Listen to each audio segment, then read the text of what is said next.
Okay, താങ്കൾ മറ്റേ Atul കൃഷ്ണയാണോ? Atul കൃഷ്ണയാണ്. Okay, Atul Krishna മതി, മോർ ദാൻ ഇനഫ്.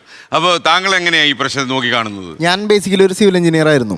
ഞാൻ എൻ്റെ ഇവിടെ കേരളത്തിൽ പഠിച്ചിറങ്ങണ സിവിൽ കുട്ടികൾക്ക് സാലറി ഇല്ല. ഇപ്പൊ പഞ്ചായത്ത് അംഗമല്ലേ? ഇപ്പൊ പഞ്ചായത്ത് അംഗമാണ്. ഞാൻ പഞ്ചായത്ത് അംഗമായ വിഷയമാണ് പറയുന്നത്. ഞാൻ എന്താന്ന് വെച്ചാൽ ഒരു സ്വന്തമായിട്ട് ഒരു കട്ട കമ്പനി തുടങ്ങി. ആ കട്ട കമ്പനി പൊല്യൂഷൻ പ്രശ്നം പറഞ്ഞ് പഞ്ചായത്ത് പൂട്ടിക്കാണ്. അപ്പോൾ K-SWIFT എന്ന് പറഞ്ഞൊരു സംവിധാനം വന്നപ്പോൾ ഞാനത് പത്രത്തിലാണ് വായിച്ചത്. പെട്ടെന്ന് അപേക്ഷിച്ചപ്പന്നെ ലൈസൻസ് കിട്ടുന്നുള്ള സംവിധാനം. അപ്പോൾ വളരെ പോസിറ്റീവായിട്ട് കണ്ട ഒരാളാണ്. കാരണം അതിനെക്കുറിച്ച് ഞാൻ എൻ്റെ പഞ്ചായത്തിൽ അന്വേഷിച്ചു. അപ്പോൾ ഇന്ന കാര്യങ്ങളുണ്ടെങ്കിൽ നിങ്ങൾക്ക് കട്ട കമ്പനി തുടങ്ങാമെന്ന് പറഞ്ഞു. ഞാൻ ഈ ഡോക്യുമെൻ്റൊക്കെ വെച്ച് കട്ട കമ്പനി സ്റ്റാർട്ട് ചെയ്തു. 13 ദിവസം കഴിഞ്ഞപ്പോൾ ഈ പറഞ്ഞ പഞ്ചായത്ത് തന്നെ എൻ്റെ കട്ട കമ്പനി പൂട്ടിക്കാൻ സ്റ്റോപ്പ് മെമ്മോ തന്നു. അപ്പോൾ സ്റ്റോപ്പ് മെമ്മോ തരുമ്പോൾ ഇന്ന പ്രശ്നങ്ങൾ പരിഹരിക്കാന്ന് പറഞ്ഞു തരികയാണെങ്കിൽ ഒരു മര്യാദ ഉണ്ട്. ഇത് ഒറ്റയടിക്ക് സ്റ്റോപ്പ് മെമ്മയാണ് തരുന്നത്. നിർത്താൻ പറഞ്ഞു. 9 ലക്ഷം രൂപയാണ് എൻ്റെ പോയത്. കാരണം 9 ലക്ഷം രൂപ. കാരണം സാധാരണ പ്രതികാരം ചെയ്യാനാണോ പഞ്ചായത്ത് അംഗമായത്? അപ്പോ പഞ്ചായത്ത് എല്ലാം ക്ലിയർ ആയിട്ട് നോക്കണ ആൾക്കാരാണല്ലോ.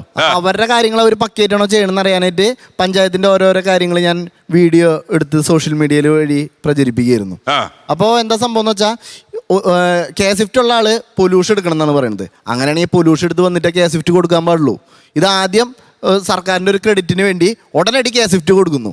K-SWIFT കൊടുത്ത് നമ്മൾ പരിപാടികൾ തുടങ്ങുമ്പോഴാണ് K-SWIFT പോരാ പൊല്യൂഷൻ വേണമെന്ന് പറയുന്നത്. അങ്ങനെയാണെങ്കിൽ പൊല്യൂഷൻ ആദ്യം കൊടുത്തിട്ട് വേണ്ടേ K-SWIFT കൊടുക്കാൻ?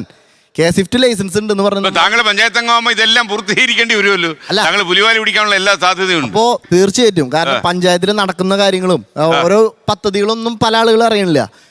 ആനുകൂല്യങ്ങൾ പല ആളുകൾ എല്ലാം നമ്മൾ സോഷ്യൽ മീഡിയ വഴിയാണ് അറിയിച്ചുകൊണ്ടിരിക്കുന്നത്. ഇപ്പോൾ കാരണം നമ്മൾ ഫേസ് ചെയ്തൊരു പ്രശ്നം ഇനിയുള്ള ആളുകൾ ഫേസ് ചെയ്യരുത്. അവർക്ക് കൃത്യമായ ഗൈഡൻസ് കിട്ടണില്ല. ഉദ്യോഗസ്ഥർക്ക് പോലും ഈ പദ്ധതി എന്താണെന്ന് അറിയില്ല. K-SWIFT എന്താണെന്ന് എൻ്റെ പൂട്ടിക്കാൻ വന്ന ആളുകൾക്ക് അറിയില്ല എന്താ K-SWIFT എന്ന്. അവർ കേട്ടിട്ട് പോലില്ല.